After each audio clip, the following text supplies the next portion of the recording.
All right, Chapter 10, The Maimon Lore. These are the words of wisdom happily told of the teachings of the schoolmen who came from over the narrow sea. They journeyed from Durain and were children of Dardanos, who was the first man to place a horse in harness. Costane was his son who married Legenwin of the Highbrow. The teachings disclosed strange things, but they were the lore of the land and served well when interpreted by the wise.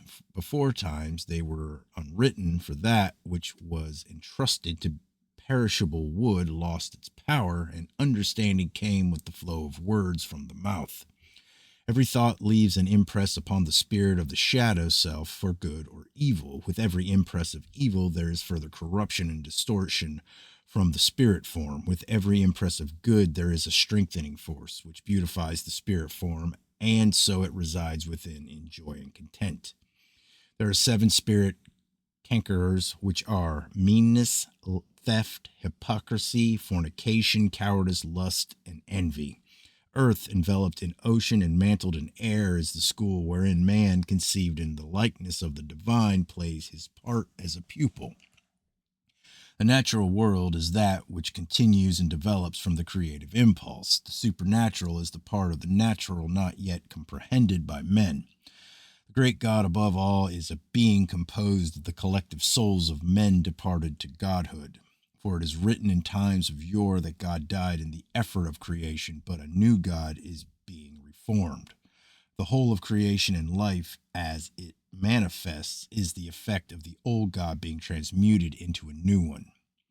It is also written in the books containing the words of the Maimon that nothing can create itself or spring from nothing. All things must have something pre-existing to themselves which brought them forth. This is the law which teaches that there is a God, and only this God was unprecedented by anything, unpreceded. That which is preceded by nothing is God. The Maimon argued the existence of God by calling upon the natural state of things as witness. There are 7 absolute values, which are love, truth, beauty, wisdom, goodness, creativity, and justice. An animal not having a soul form lives only for the day, and if it lived 1,000 years would not be aware of anything out of place. But man, did he live for that time, would be intolerably bored. Nothing would give him pleasure, and he would dread the future and hate the present. If man were a mere mortal struggling for self-existence, how can we account for his sense of moral obligation, his power of pity, his generosity, his ideals and aspirations? What other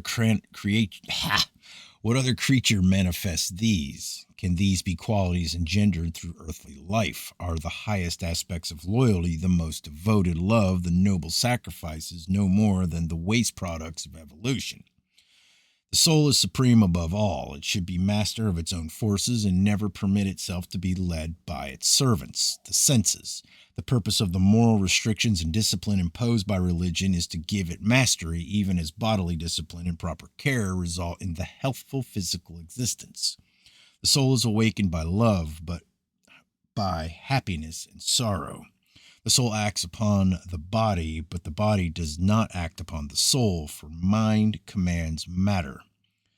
The soul, awakening to conscious realization, becomes one with the law and no longer the slave of external conditions, but the heir of truth. It is capable of rising above the illusions of uncertainties inherent in matter. The last part is rewritten and reconstructed, but the original sense is conveyed. There were originally over 18,000 words in this book.